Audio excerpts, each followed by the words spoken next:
Allah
Assalamualaikum warahmatullahi wabarakatuh.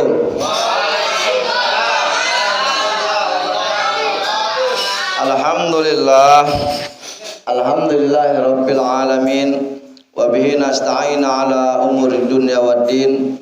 Wassalatu wassalamu ala sayyidina Muhammadin wa ala alihi wa sahbihi ajmain. Wa qala Allah ta'ala fi kitabihil karim wa asdaqul qailin a'udzu billahi minasy syaithanir rajim. Bismillahirrahmanirrahim. Inna a'tainakal kautsar fasholli li rabbika wanhar inna syaniyaka wal abtar.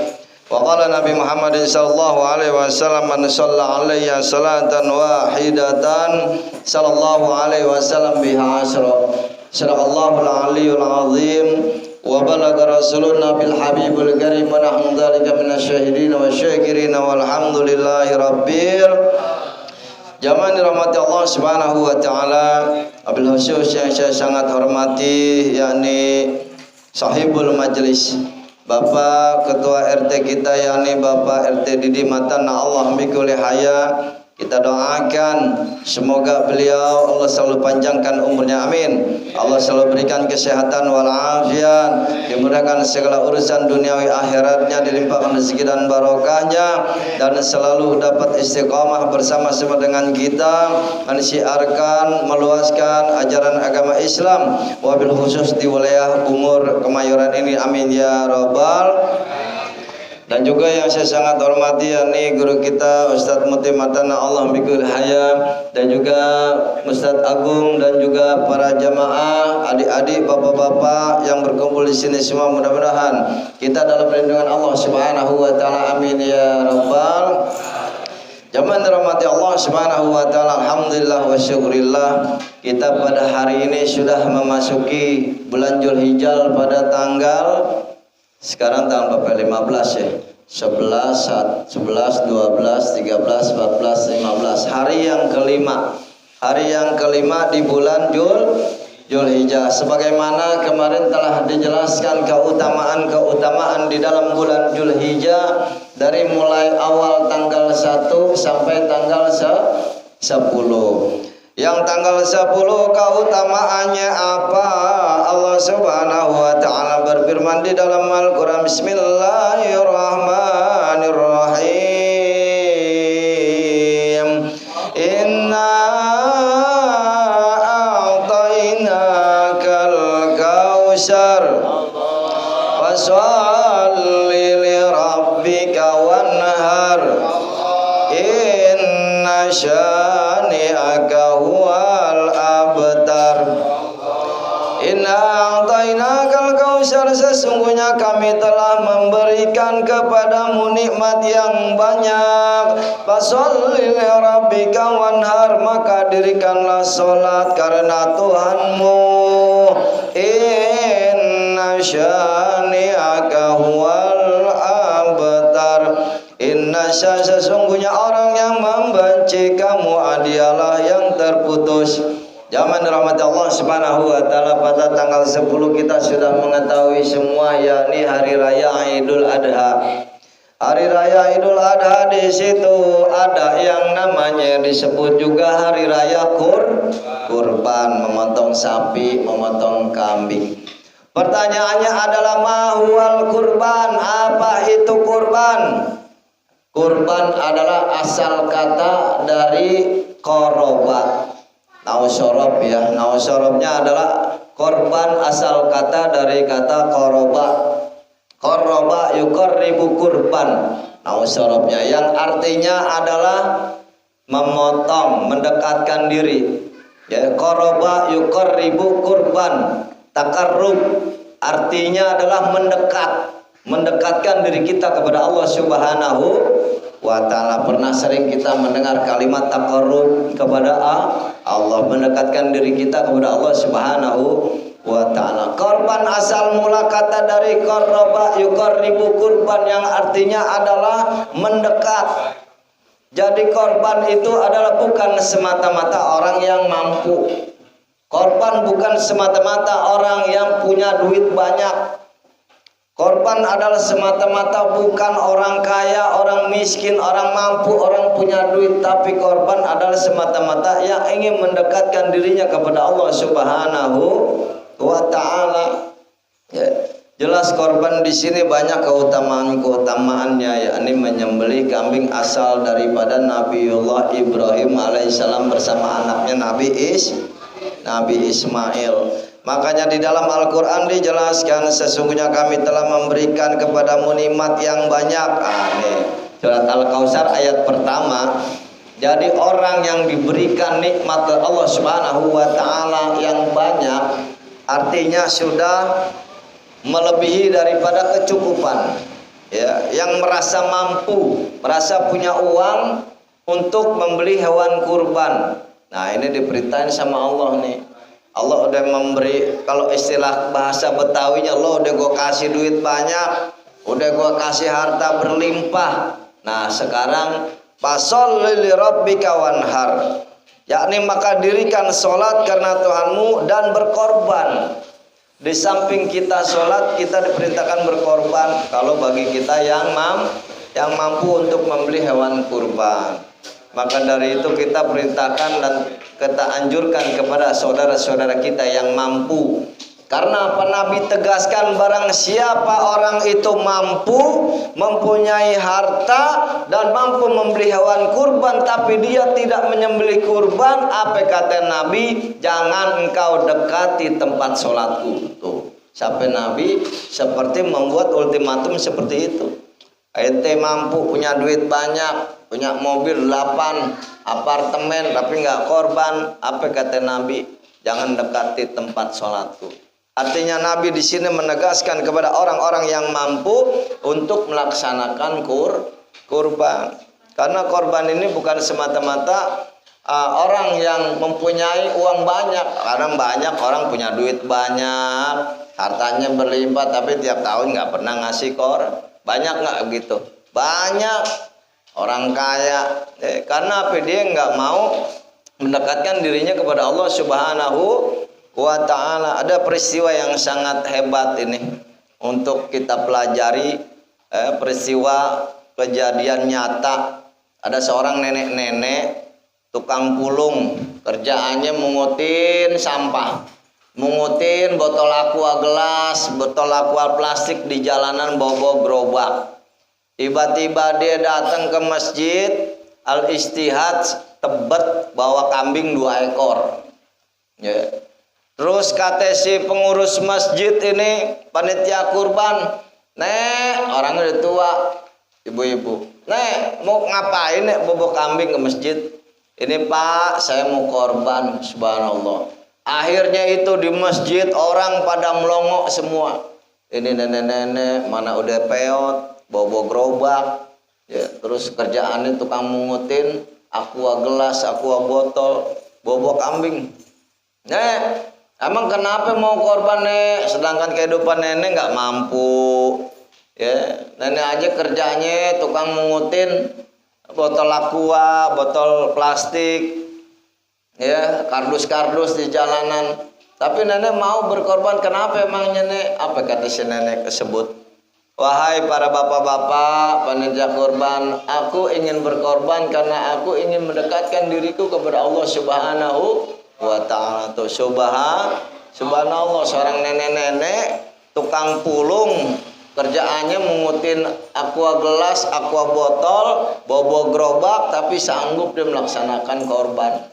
Ya, ini semata-mata hanya dia ingin mendekatkan dirinya kepada Allah Subhanahu wa Ta'ala. Jadi korban itu bukan orang kaya aja, ya, orang miskin juga bisa. Karena keniatan dan ingin mendekatkan dirinya kepada Allah Subhanahu wa Ta'ala. Kita punya keluarga umpamanya 5 saudara, 6 saudara, patungan bisa. Ya, 1 ekor kambing paling berapa? 3 jutaan, 3,5. Kita patungan, ya. Umpamanya kita punya keluarga 6 saudara, 3 saudara, berapa saudara, patungan bisa. Ya, itu kita usahakan. Kalau umpamanya kita ada rezeki kurban, Karena kurban itu mendekatkan diri kita kepada Allah Subhanahu wa taala. Zaman rahmat Allah Subhanahu wa taala, adapun yang berbanding dengan apa yang disebutkan pada surat sebelumnya ialah bahwa Allah Subhanahu wa taala mensifati orang-orang munafik pada surat sebelumnya Al-Maun dengan 4 sifat. Pertama, bakhil, yaitu sebagaimana orang yang dimaksud firman-Nya, alladzi yad'ul yatim wa la yahuddu ala ta'amil miskin. Orang yang menghardik anak yatim dan tidak menganjurkan memberi makan orang miskin, dan seterusnya. Tuh, jadi ketika dia mempunyai harta banyak tapi dia cuek, nggak mau korban, karena korban ini semua merasakan. Artinya yang orang miskin juga, anak yatim, ya orang nggak mampu, apalagi orang susah, orang miskin nggak bisa merasakan makanan yang enak. Nah, inilah hari raya kurban ini. Makanya tukang sate libur tuh, tukang sate libur. Nggak ada tukang sate kalau hari raya Idul Kurban. Lihat aja coba, ada Idul Kurban, ada nggak tukang sate keliling? Nggak ada yang muter satupun. Ya, itulah kebersamaan daripada ukhuwah Islamiyah. Kita bersama-sama merasakan kegembiraan daripada hari raya Idul Kurban. Fasholli rabbika wanhar, di samping kita usolli kepada Allah, berhubungan kepada Allah, wanhar, berkorban, berhubungan kepada sesama manusia. Ini sangat luar biasa keutamaan daripada kurban. Kurban, siapa orang berkurban? Sayyidina Ali bin Abi Thalib berkata, siapa orang berkurban ketika di hari kiamat nanti bulu-bulunya, kuku-kukunya akan menjadi saksi. Tuh, bulu-bulunya tuh ya nanti berkata dia. Itu bulu kambing, terus kukunya kambing, tanduknya kambing tuh akan bicara. Kenapa sih yang disebutin sama Nabi bulu, kuku, tanduk? Kalau pakai logika kita nggak masuk akal udah. Ya, kenapa yang disebutinnya bulu, kuku, tanduk? Ya, padahal buat kita nggak ada gunanya. Siapa orang yang makan tanduk? Siapa orang yang makan kuku, kambing sampai sapi, sampai bulu? Ya, nggak ada yang dimakan bisa. Tapi kenapa yang disebutin sama Nabi itu bulu, kuku, tanduk? Inilah keistimewaan kurban. Yang kita anggap nggak bermanfaat aja itu subhanallah menjadi saksi di akhirat. Ya, padahal kalau buat kita mah mana ada gunanya. Siapa yang mau tanduk? Paling juga buat pajangan. Bulu ya dibuangin. Ya, kuku apalagi? Gak ada yang bisa dimakan. Ya, buat kita itu nggak ada gunanya. Tapi di hadapan Allah Subhanahu wa taala itu semua akan menjadi saksi. Dia akan berkata, ya Allah, ya Rab, si Fulan bin si Fulan ketika di alam dunianya dia ikhlas mendekatkan dirinya kepadamu dengan berkurban. Subhanallah. Ketika hewan kurban dipotong, darahnya sebelum menetes ke bumi, maka Allah memberikan 1 tetes 10 kebaikan. Tuh, airnya tuh, darahnya ketika sebelum menetes ke bumi, tes itu 1 tetes sudah dihitung 10 kebaikan. Dan langkah orang yang ingin memberikan kurban, ketika nenteng kambing sampai sapi nih, bawa sapi sampai kambing, langkahnya tuh dihitung 1 kali itu 10 kebaikan, dan 10 diangkat derajatnya oleh Allah Subhanahu wa ta'ala. Tuh subhanallah ya, kehebatannya itu luar biasa. Ya, di samping bulu-bulunya, tanduknya, darahnya, subhanallah. Nanti hewan-hewan kurban itu akan menjadi saksi di hadapan Allah Subhanahu wa ta'ala.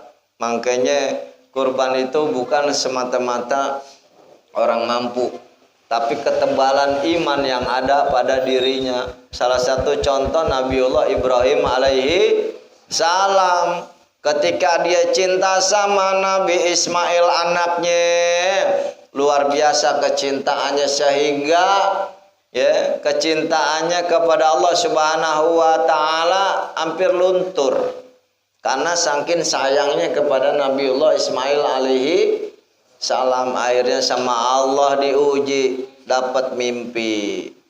Ya, disuruh menyembelih Nabi Ismail anaknya. Mimpi sekali, 2 kali, 3 kali. Oh benar, ini mimpi dari Allah Subhanahu wa ta'ala. Wahai Ismail, ya, aku mendapatkan sebuah mimpi perintah dari Allah Subhanahu wa ta'ala untuk menyembelihmu, kata Nabi Ibrahim. Ini Nabi Ismail memang anak yang soleh, anak juga taat kepada Allah sama orang tuanya, soleh. Ya. Terus apa kata Nabi Ismail? Wahai ayahanda, kalau memang itu perintah Allah Subhanahu wa ta'ala, laksanakan. Ya, coba kalau zaman sekarang, men sini gue potong, wah kabur. Ya. Kagak ada yang mau zaman sekarang. Ya. Kalau zaman dulu Nabi Ismail alaihissalam sangat soleh. Zaman sekarang mah, tong sini tong, gue sembelih tong, bapaknya duluan yang tuaan, gitu gue jawabnya. Ya, itu luar biasa keimanan. Jadi semata-mata kurban itu keimanan di dalam diri kita. Ya, itu Nabi Ibrahim alaihissalam luar biasa tuh. Udah saking cintanya sama anak, ya. Disuruh sembelih, coba.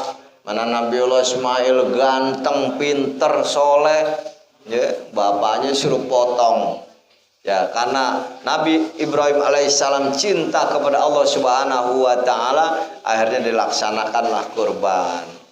Begitu melaksanakan kurban, itu luar biasa godaannya. Ketika ingin membawa Nabi Ismail, itu setan godain, Ibrahim ngapain lo potong anak lo sendiri? Ya, lo udah nggak punya pikiran apa, kalau kata bahasa Jakartanya bilang, ya, lo nggak punya otak apa, kata orang Jakarta bilang. Anak lo sendiri mau dipotong, mana tuh soleh, ganteng, pinter. Apa Nabi Ibrahim ngambil batu, disambit tuh sama Nabi Ibrahim. Makanya kalau kita pergi haji itu atau umroh ke sana, ada yang namanya lempar jumroh tuh, melempar setan tuh yang ngegoda Nabiullah Ibrahim ketika ingin memotong Ismail. Sekali digoda, disambit sama Nabi, cepluk, sampai 7 kali itu setan goda.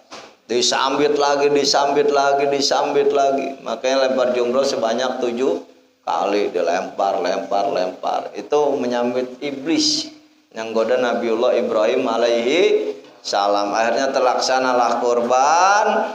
Allah memerintahkan kepada malaikat Jibril, wahai Jibril, engkau ganti dengan gibas. Ya, kalau gibas sekarang mah domba lah. Ya, bentuknya sama seperti domba. Maka dari itu kita beritahukan kepada orang tua kita, bila mampu mempunyai rezeki, ya, korban. Jangan sampai kita tidak melaksanakan. Kita punya tabungan umpamanya nih banyak, beli untuk kambing. Ya, berusaha. Nggak mampu kita patungan sama saudara-saudara kita, surang gope-gope, apa surang 1 juta, apa surang berapa. Ya, laksanain. Insya Allah dengan berkorban itu nggak ada yang dirugikan.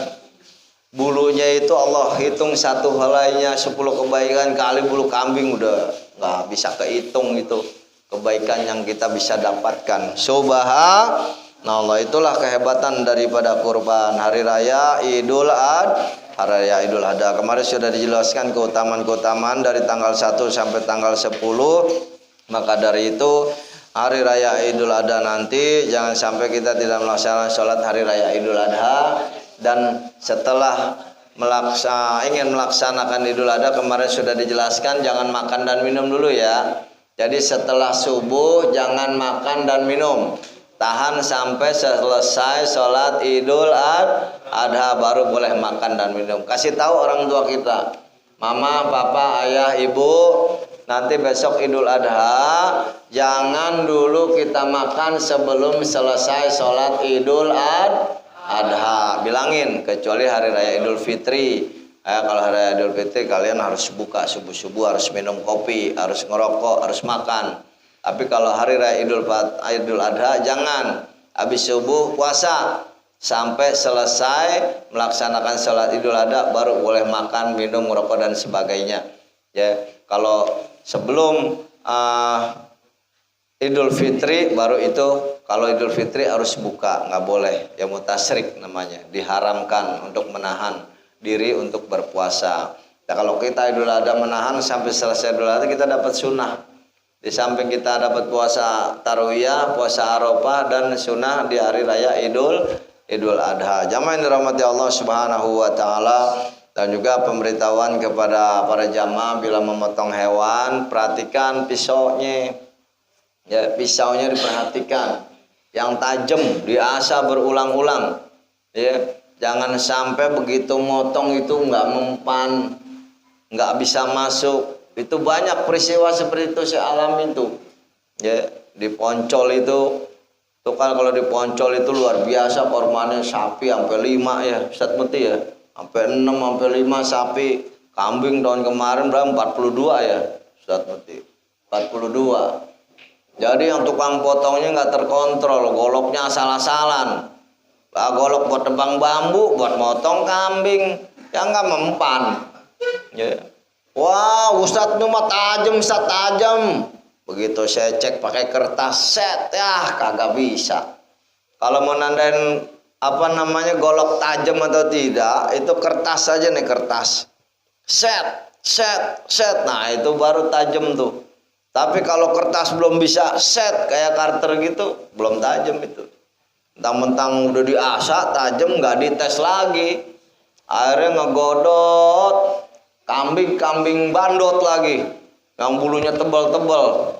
Udah kagak mempan itu golok, masuk juga kagak, licin aja di bulunya. Kasihan kambingnya. Ya, akhirnya saya angkat goloknya. Ini golok jangan dipakai buat motong. Saya bilang nggak pantas. Jadi kalau punya golok buat motong hewan kurban tuh khusus, nggak boleh dipakai yang lain-lain. Ya, umpamanya bapak suka motong kambing, punya goloknya itu dipelihara. Kalau habis buat motong hewan kurban, nggak boleh buat motong-motong, nebang bambu, motong apa, jangan. Itu udah kurang bagus ketajamannya itu. Jadi kalau buat motong khusus motong aja. Ya, motong sapi, motong kambing khusus sudah. Habis selesai motong, masukin sarung, dirawat. Saya alhamdulillah punya golok itu udah 8 tahun lebih. Alhamdulillah masih tajam. Jadi selesai motong, udah simpen lagi. Ya, jangan motong-motong yang lain, nggak boleh. Khusus motong kurban aja. Jadi nggak boleh yang lain-lain. Itu untuk pemeliharaan golok supaya tajam. Jangan sampai kita motong hewan kurban, golok-goloknya atau pisaunya itu sembarangan, jangan. Kasihan kalau umpamanya dia nggak langsung mati. Ada beberapa kejadian, berapa kali di Masjid Poncol Baitul Ma'mur itu, sampai sapinya tuh Masya Allah ya, itu nggak mati-mati lama. Akhirnya nadinya sampai dipencet-pencet, sampai nggak tega saya lihatnya. Sampai kakinya diiris-iris ya. Itu yang awalnya itu yang dosa tuh. Saya bilang, kenapa nggak diperhatiin hewan buat motong hewannya?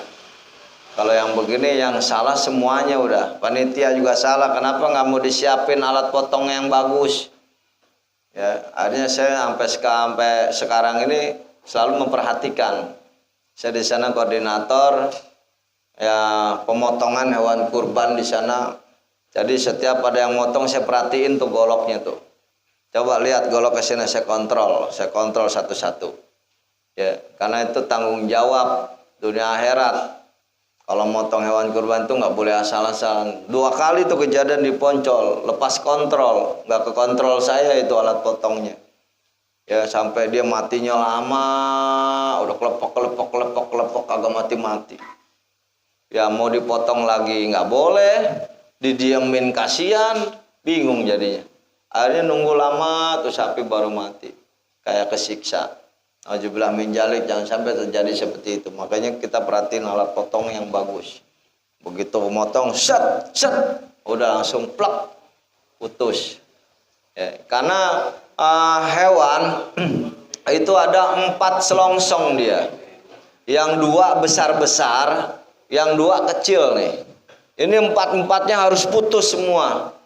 Kalau di salah satu 4 selongsong ini ada yang masih nyambung, ini agak lama matinya. Apalagi yang selongsongnya 2 atau yang 2 kelongkongan tuh ada gede-gede kayak selang tuh. Nah, itu harus putus tuh. Ya, pokok begitu masuk empat-empatnya itu harus putus. Kalau ada salah satu yang nggak putus itu matinya lama, kasihan, kesiksa. Ya, makanya orang zaman sekarang modalnya modal nekat doang, modal berani, tapi ilmunya nggak dipelajarin. Ya, cara motongnya nggak dipelajarin, sunnah motongnya nggak dipelajarin, akhirnya itu sapi apa kambingnya bau dirinya. Makanya kalau orang motong akekah tuh harus tahu juga caranya. Kalau nggak tahu caranya bau dagingnya, ya, bau kambing, jadi bau dirinya. Jadi cara-caranya pun ada. Kita yang sopan nggak boleh pakai celana pendek, aurat kita tutup sebelum kita menyembelih hewan kurban. Kita berwudu, bersuci, dalam keadaan suci kita memotong hewan kurban. Jangan dirahmati Allah Subhanahu Wa Taala.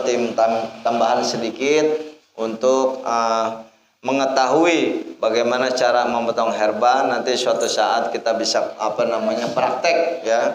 Jadi kalian harus bisa semua motong kambing ya, motong kambing, motong sapi harus bisa belajar.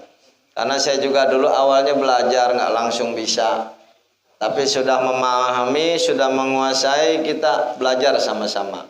Nanti kalau ada korban di sini belajar Bang Iping umpamanya ya, kita ajarin. Perhatiin potong kambing. Wah, udah menguasai potong kambing, bisa buka tahun depan jasa pemotongan kambing. Wah, satu kambing berapa? 200.000. Wah, mantep Bang Iping ya. Iya. Jadi harus bisa semua. Nanti insya Allah kita praktek. Umpamanya Riki, wah bisa menguasai potong kambing, buka jasa pemotongan sapi. Wah, ya satu sapi 400.000. Wah, lumayan kan? Jadi ada keuntungannya. Ya kita belajar deh nanti kalau umpamanya sempat ada korban kita belajar. Jamaah dirahmati Allah Subhanahu Wa Taala, itulah yang saya dapat sampaikan. Mudah-mudahan bermanfaat buat kita semua. Mudah-mudahan kita selalu diberikan kesehatan walafiat, dipanjangkan umur kita, agar kita dapat bertemu dengan hari raya Idul Adha. Dan juga buat saudara-saudara kita yang sedang menderita sakit, wabil khusus sakit COVID, mudah-mudahan Allah angkat penyakitnya, Allah kembalikan kesehatannya seperti semula. Dan wabil khusus kepada sahibul majelis Bapak RT Didi dan Ibu Haja Herlina, mudah-mudahan selalu diberikan kesehatan walafiat, dilimpahkan rezeki dan barokahnya, dimudahkan segala urusan dunia akhiratnya. Dan juga bagi kita semua yang sedang dilanda daripada rasa ketakutan, juga rasa kesulitan, mudah-mudahan Allah berikan kita semua kemudahan. Allah lindungi kita dari segala macam bala bencana. Anak istri kita Allah jauhkan dari yang namanya wabah penyakit virus corona. Mudah-mudahan virus corona Allah angkat dari muka bumi Indonesia ini, sehingga menjadi aman kembali, tentram kembali. Kita beribadah kepada Allah Subhanahu Wa Taala. Amin ya rabbal alamin. Siril Fatihah. A'udzu billahi minasyaitonir rajim. Bismillahirrahmanirrahim. Alhamdulillahirabbil alamin, arrahmanir rahim, maliki yaumiddin. Iyyaka na'budu wa iyyaka nasta'in. Ihdinas siratal ladzina an'amta 'alaihim ghairil maghdubi 'alaihim waladdallin. Amin. Wa ila tajami'al Qur'an wa alil hadis wa libi wa alil tasawwuf sallallahu alaihi wa alihi syamdul qadilan jalani wa syamailar wa syai buratibal habib wa syamai wa ila tajami'al Qur'an wa alil hadis wa libi wa alil tasawwuf syamailar wa Abdul Qadir jalani wa syamailar syai buratibal habib Abdullah bin Bakalan Idrus wa syamailar wal habib Umar bin Abdurrahman al-Atta syamailar wal habib Abdullah bin Amil Haddad wa syamailar wal habib Ali bin Bakar Syakran wal awliya Allah Syarif Hidayatullah Cirebon wa syamailar Aisyah Maulana Saruddin Banten wa syamailar Aisyah Maulana Syubanten wa syamailar Aisyah Buya di Masjid Amun Banu wa syamailar Aisyah Ki Haji Cirebon Banten wa syamailar Aisyah Muhammad Syarang Banten wa syamailar Aisyah Ki Haji Syaki Abdul Syubi Syatawi Soka Banten wal awliya Allah ta'ala bi masyariqil ardi la maghribi wa jamil ulama syuhada wa syanallahi ila jamil jannah wa yudailana min barakati masrari manwari ma'furi fi din wa dunya wal akhirah syai'ul lil amul